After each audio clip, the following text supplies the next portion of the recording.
这部影片主要讲述了4位20到30多岁的女性，在某个夜晚，压抑已久的她们选择变身为野兽，追随内心，在平静的生活中掀起波澜。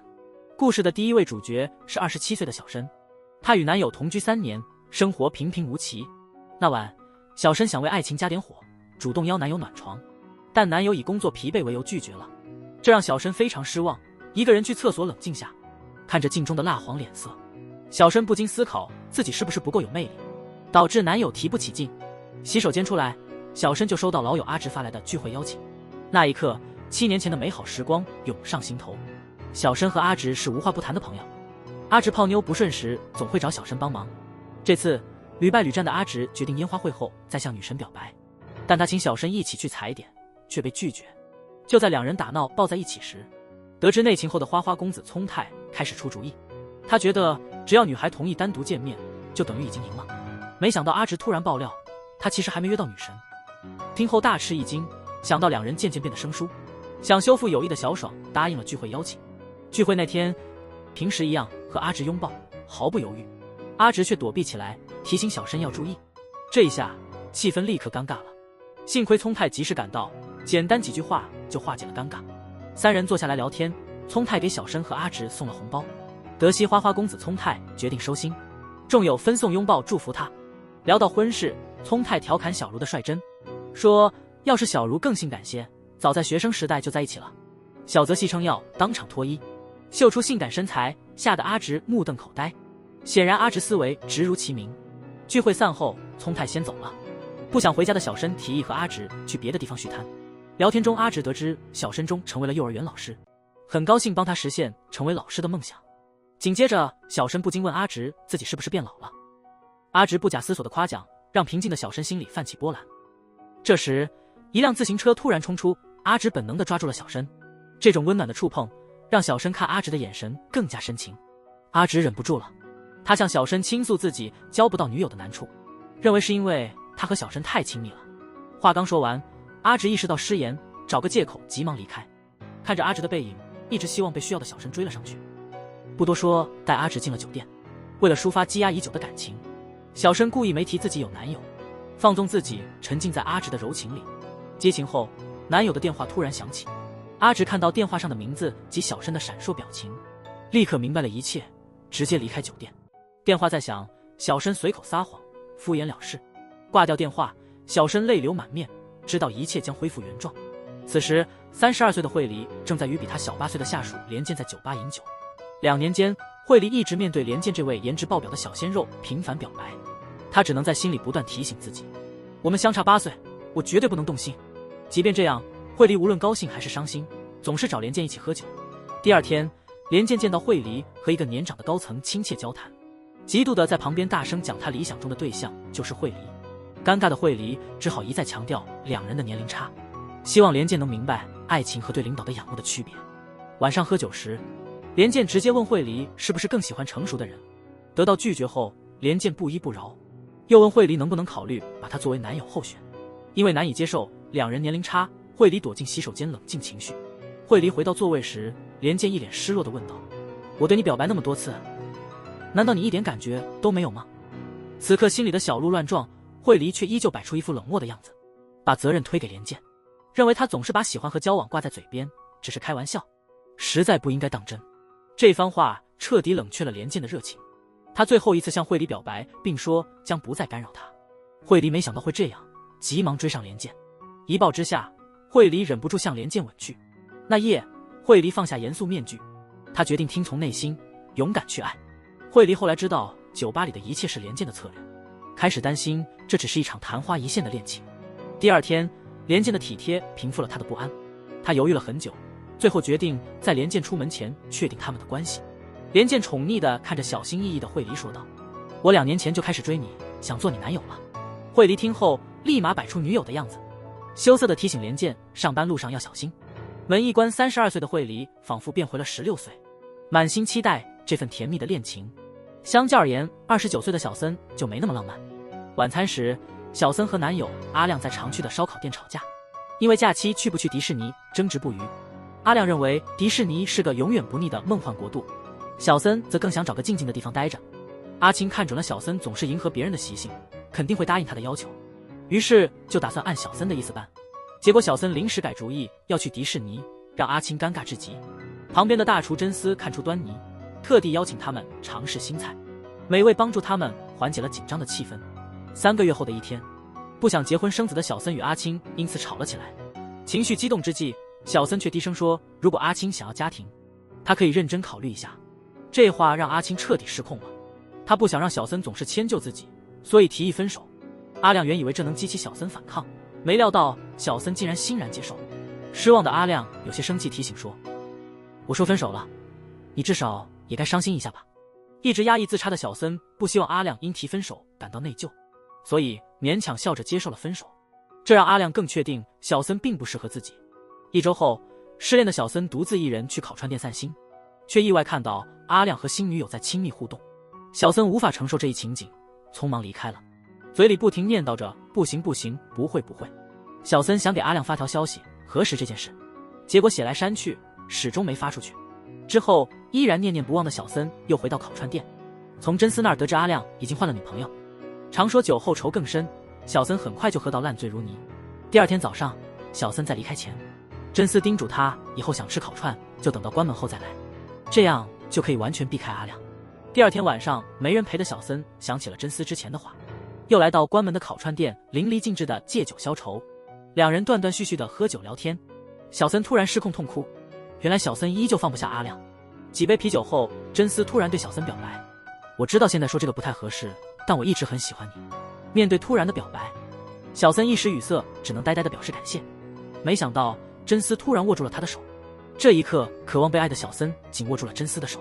真丝带他步入了2人专属的伊甸园。笨拙的真丝尝试用吻传递他的爱意，小森在犹豫后终于回应了那份冲动却热烈的情感。亲热之后，真丝贴心地为小森准备了饭团。这一夜，小森仍对和阿亮同行的那条路感到绝望，但手中的温暖饭团给了他力量。武香独身20年最终登场，他在同学的鼓励下，决定在万圣节那晚变身，希望脱单成功。没想到心仪的男神竟然临时爽约了。为了让武香放松，同学们带着男友一起去了酒吧。看着他们和男友们甜蜜互动，一直单身的武香感到有些失落。得知还有下一个聚会，不想再被秀恩爱的武香谎称网友在附近，决定留在酒吧等人。当大家都离开后，2个居心不良的男生开始对他献殷勤。这时，一位自称是武香网友的男生出现，驱散了那些骚扰他的男生。武香认识了名叫阿珍的男孩，阿珍目睹他送走朋友，担心他受欺负，便贴心上前帮忙。虽然阿珍是出于好心，但武香对这个突然亲近的男生还是有些戒心。聊天中，阿珍发现武香很自卑，总担心别人的看法。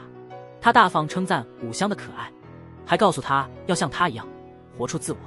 原来阿珍是造型师，为了让客人美丽出席万圣节派对，他连晚饭都没顾上吃。但他不想让工作毁掉这美好的夜晚，所以下班后他一个人去酒吧享受节日气氛。这话让武香深受触动，开始放松警戒。不知不觉中，2人通过各种游戏变得更亲近。聚会结束时，武香一方面忐忑不安，不知下一步怎么办，一方面又极希望阿珍能邀请他继续玩。但阿珍没多说什么，只是轻轻告诉他裙子破了。这一刻，连人带裙子都失手的武香崩溃了。他万万没想到自己期待的逆袭是这样的结局。看着迷茫的武香，阿珍温柔问道，能一个人回家吗？阿珍那句体贴的问话直击武香心坎，他鼓足勇气带对方去酒店享受爱情甜蜜。第2天清醒后，阿珍依旧觉得武香很迷人。武香高兴地送上香甜的早安吻，接着阿珍邀请他约会，武香立刻答应。就这样，爱情在清晨的涉谷街头，在2人甜蜜的笑容里疯狂传播。剧中，在这4个故事里，你最爱哪个呢？欢迎在评论里告诉我你的选择。我变成野兽的夜晚第2季依旧保持上季风格，以无名关系为核心主题，讲述了6位女性在欲望驱使下像野兽般疯狂追寻爱情的故事。开场便精彩纷呈，26岁的普通职员诗织和他的常规运动伙伴，分公司的精英员工杨平，2人默契十足，只聚焦于运动，从不涉及情感。他们这种关系已经持续了3年，可能因为到了常被催婚的年纪，诗织对杨平开始有了强烈的占有欲。他开始迎合杨平的运动爱好，希望从运动搭档变成女朋友。一天，他们运动完毕后，师之在地上找到了一只丢失的耳环，心里顿时警钟大作。他故作镇定地开始追问那耳环的主人。杨平则坦诚地和师之讲述耳环的来历。他喜欢的是同事的那个女生，在体育上他远不如师之。面对这种回答，师之哭笑不得，悻悻然离开了杨平的家。泪眼朦胧的师之走进了常去的酒吧，跟熟悉的老板聊了几句后，师之开始查如何让运动伙伴变男友。但结果显示，没有哪个男生愿意把运动伙伴变女朋友，即使对手在运动上技艺超群。这是给了师之沉重打击，让他喝得酩酊大醉。第二天下午，师之惊醒，发现手机里有几十个上司的未接来电，意识到自己惹麻烦了，便小心翼翼地打回电话解释请假的原因。就在师之因为一个男人弄得焦头烂额的时候，那个丢失耳环的人按响了他家的门铃。小美一出场就摆出大老婆的架势，认为师之一直跟杨平保持暧昧关系，导致杨平无法全心投入恋爱，然后警告师之赶快闪人。师之对他的自信感到莫名其妙，细问他是否找到了追求周平的秘诀，对方却语塞。师之意识到这女的跟他是一样的。送走小美之后，他开始收拾昨晚最后弄乱的棉签盒。不管怎么整理，一堆乱糟糟的棉签始终不整齐，就像他现在心乱如麻。忽然，约好和杨平一起运动的日子到了。师之突然想，不如跟杨平像情侣那样，边喝红酒边谈谈近况的不顺心。没想到眼前这个男生不想深聊，只想浅玩，一个吻就打断了师之的倾诉。紧接着是一场肾上腺素飙升的运动。当师之在遇到那只耳环时，不断的想起小美那天的话，心中忽然做出了决定。这次他不再顺从杨平爱的运动，决心以最自在的方式结束这无果的情缘。临走时，为了给这段不明的关系画上圆满的句号，师之耐心劝杨平找个女朋友去恋爱。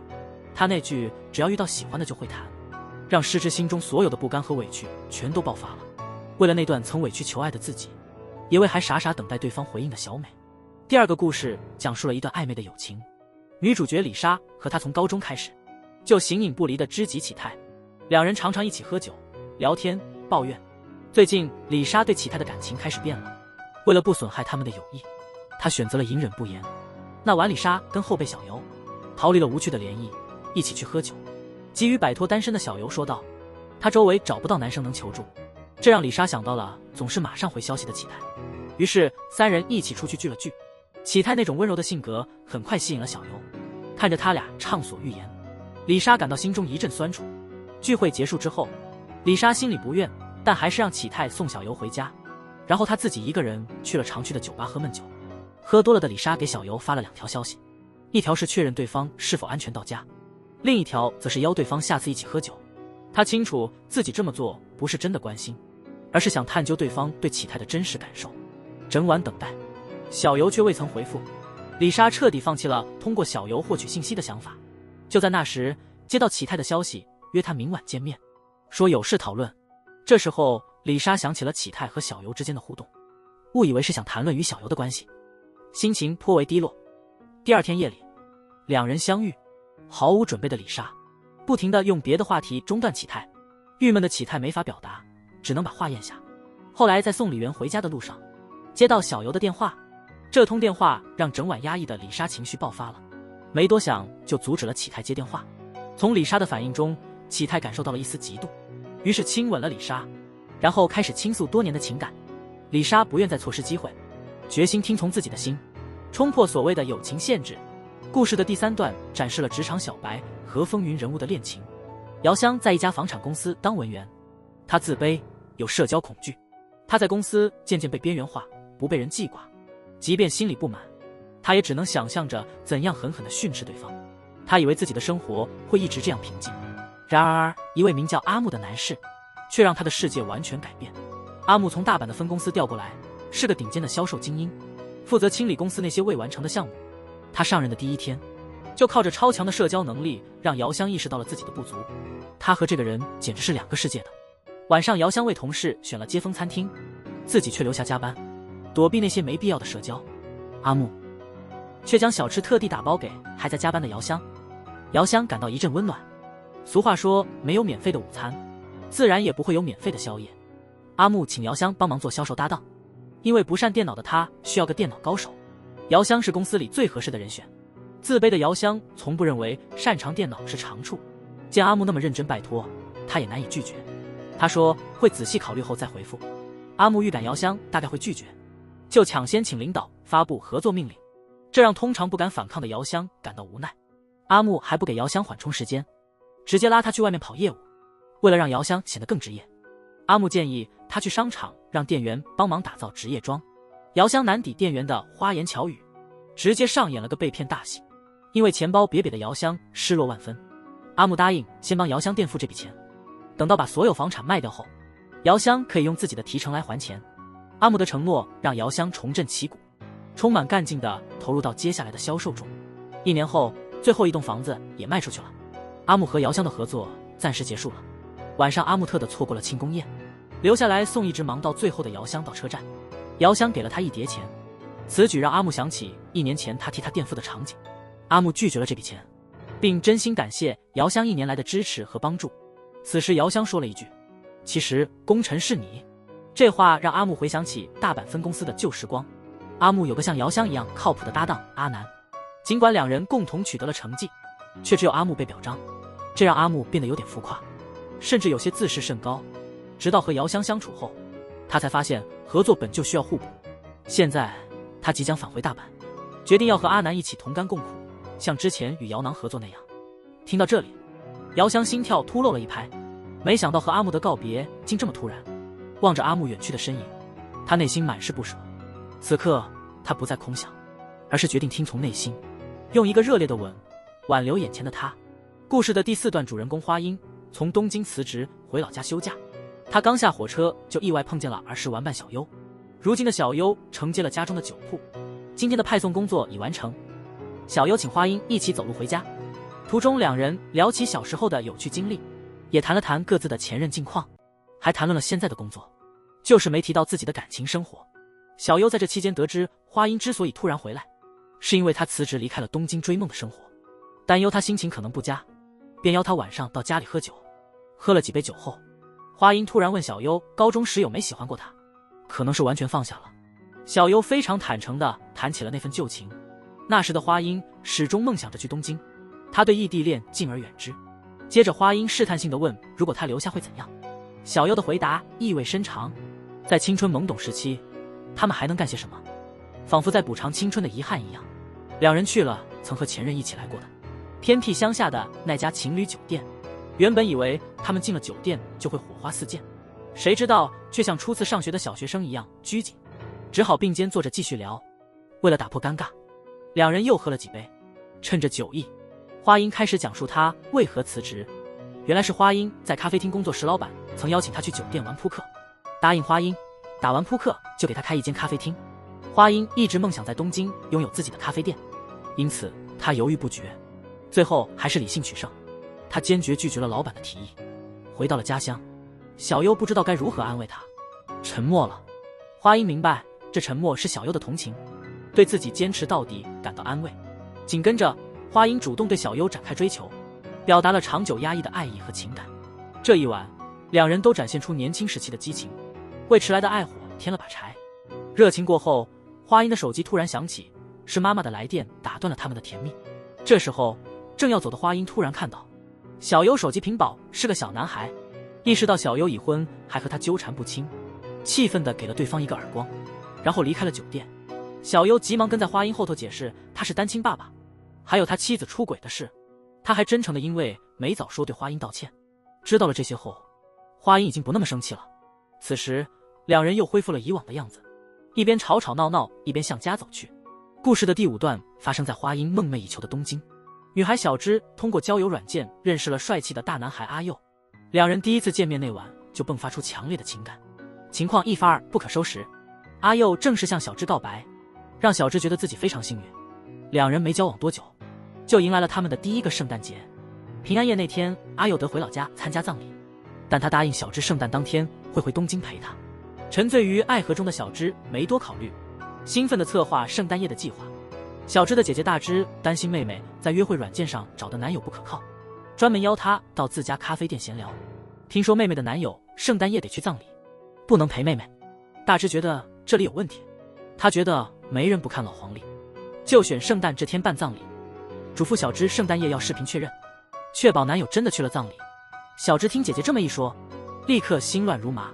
小芝晚上回忆起与阿佑的点点滴滴，开始害怕自己只是他众多女友中的一员，愈加不安起来。但阿佑一通电话似乎又把他安抚了，让他对圣诞夜重燃期待。然而第二天，大芝在社交平台上翻出了阿佑的账号，指出他一直没注销，肯定在脚踩两条船。这让小芝本刚放下的心又提了起来，决定依姐姐的建议，平安夜当晚进行视频查岗。一晃眼到了平安夜，既想揭开真相，又害怕面对的小芝在心理上做了准备后，拨通了阿佑的视频电话，加油鼓劲。阿佑穿得很随便，就坐在屏幕前。小芝总算松了口气，厌倦了不断揣测，小芝问阿佑为什么还没删掉社交软件账号。看到阿佑急忙想要注销账号，还结结巴巴解释是误操作导致的误会。小芝意识到阿佑真的在乎她。误会消除后，两人通过屏幕干杯庆祝，共度了一个特别的平安夜。到了圣诞节，小芝把这一切告诉了姐姐，大芝为妹妹高兴，同时也为误会阿佑感到抱歉，差点扰乱妹妹爱情，连忙道了歉。晚上阿佑带着小芝最爱吃的螃蟹来家，享受二人时光。大家都知道，爱做饭的男人特别有魅力，厨房里的阿佑来回忙碌，成了最迷人的景象。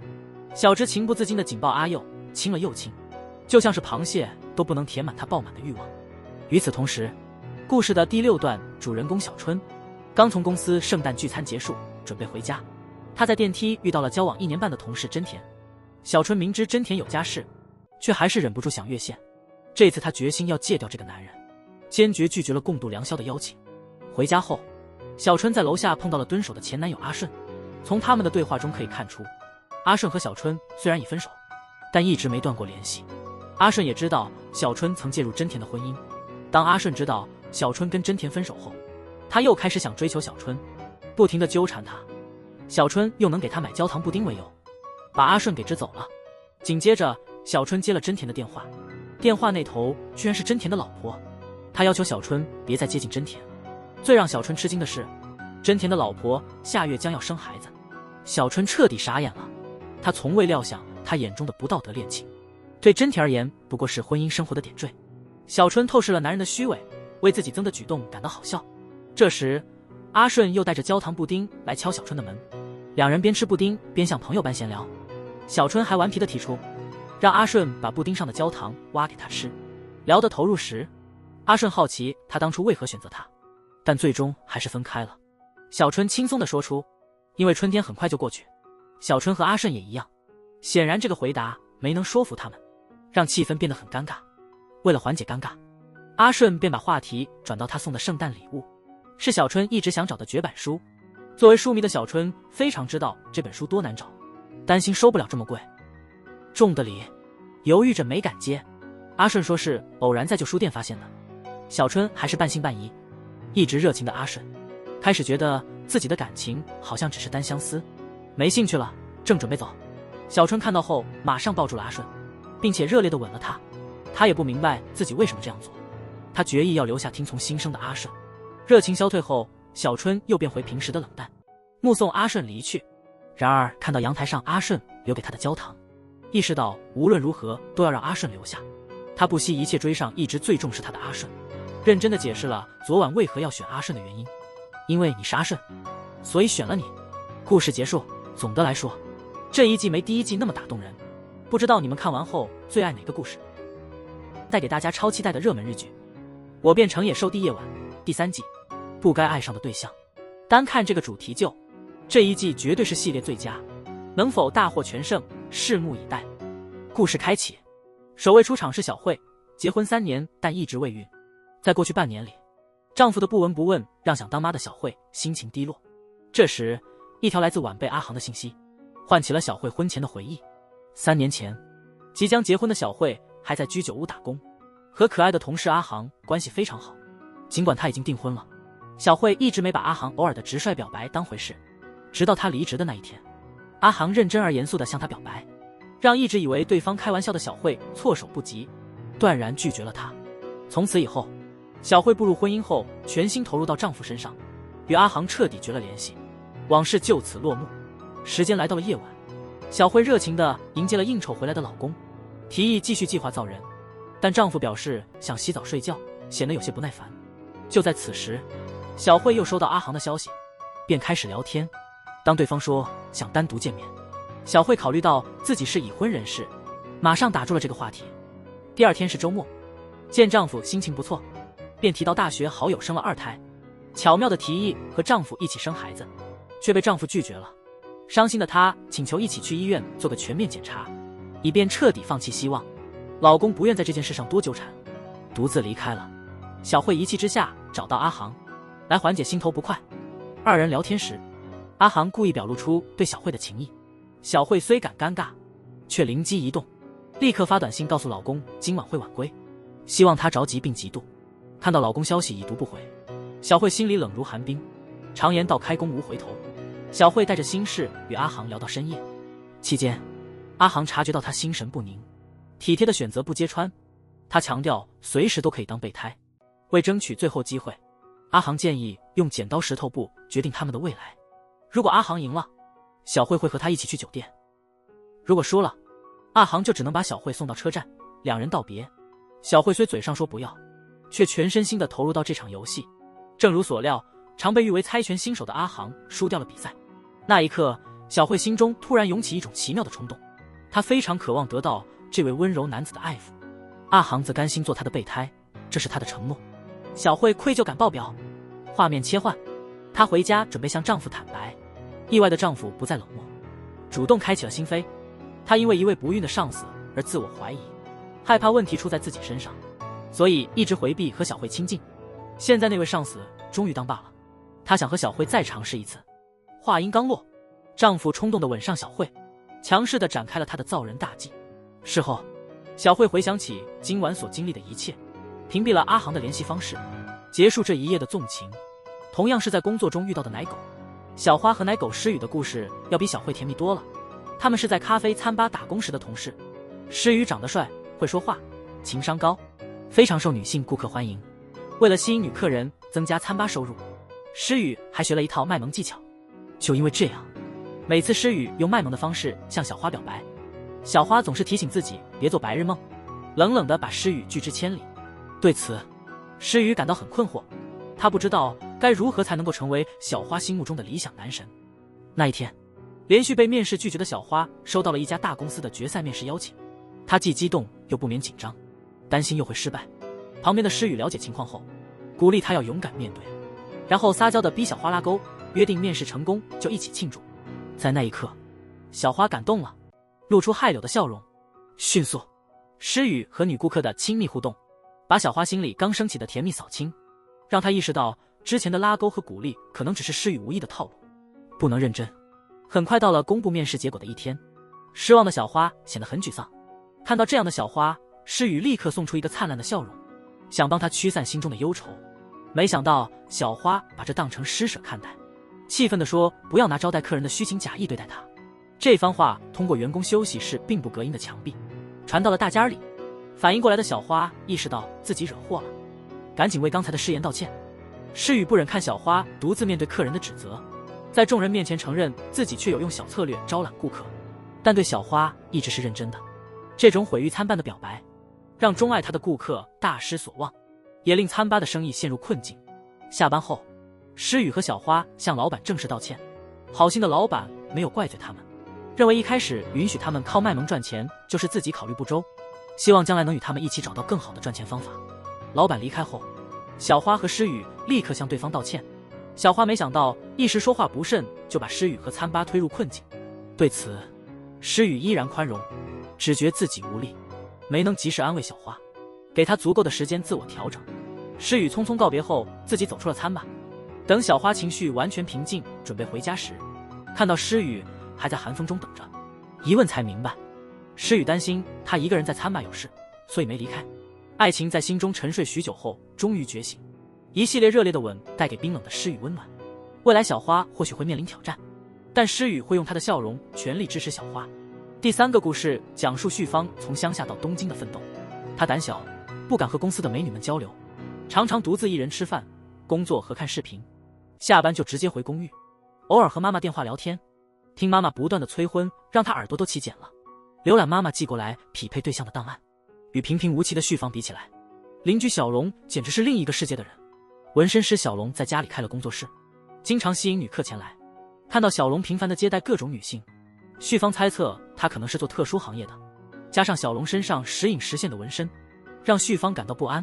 就在那个晚上，旭芳在阳台浇花时偶遇小龙在旁边抽烟，酒给了他勇气。他趁着酒意跟小龙聊了起来，话题杂乱无章。旭芳逐渐清醒，意识到自己的行为太冲动了。匆忙告别后，他回到家狂喝几口酒来平复心情。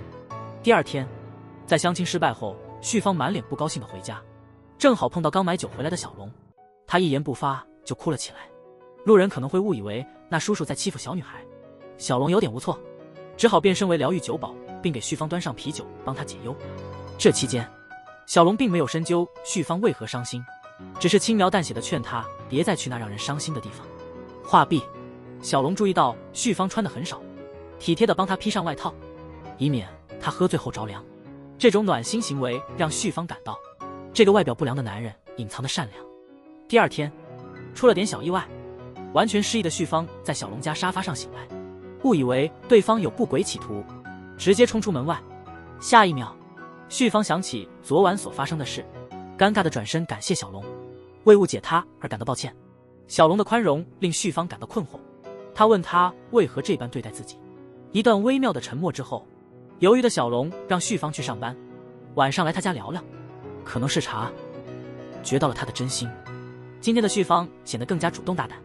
在消除了对小龙的所有误解后，旭芳发觉自己再也无法从这冷外暖内的男人身上移开视线，于是一吻之间，小龙从邻居变成了男友。风雨之后，小龙宠溺地看着怀中的旭芳，他的冷酷已经消散，流露出无限的温柔。都说理想的伴侣能相互成就，但如果伴侣缺少支持，感情就会产生裂缝。正准备结婚的阿玲和小透便是这个例子。小透对婚礼的事宜不闻不问，阿玲累坏了。最让他崩溃的是，原本约好周末一起选婚礼场地，小透却因记错时间去出差了，只能让阿玲自己去对接。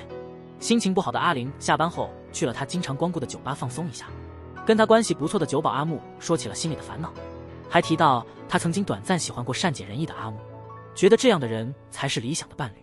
这时候，小透突然问阿玲何时将回家，打断了两人的谈话。阿玲回家时，发现小透才开始整理宾客名单，不禁责备了他几句。小透没察觉阿玲情绪异常，笑嘻嘻地让阿玲帮忙。这时，阿玲压抑的怒气爆发了，愤怒地说她受够了独自承担所有事，既然小透不愿帮忙，干脆别结婚了。说完这话，阿玲丢下小透一个人回了酒吧。等酒吧的最后一波客人离开后，阿木决定提早关门，陪阿玲散散心。这时，阿木接着之前的话题说，如果他早点意识到阿玲的感受，他现在就不会一个人承受订婚的压力了。这种告白让一直觉得孤独的阿玲感受到了安慰，把未婚夫和婚礼统统忘记。那一吻，阿玲确证了自己的心意，对方犹豫让她及时停止了不当行为。阿玲回到家时，小透马上向她道歉，说明是阿玲的话让她明白，婚礼是两人面对的首个大考，如果一开始就不能共同面对，将来又怎能互相扶持。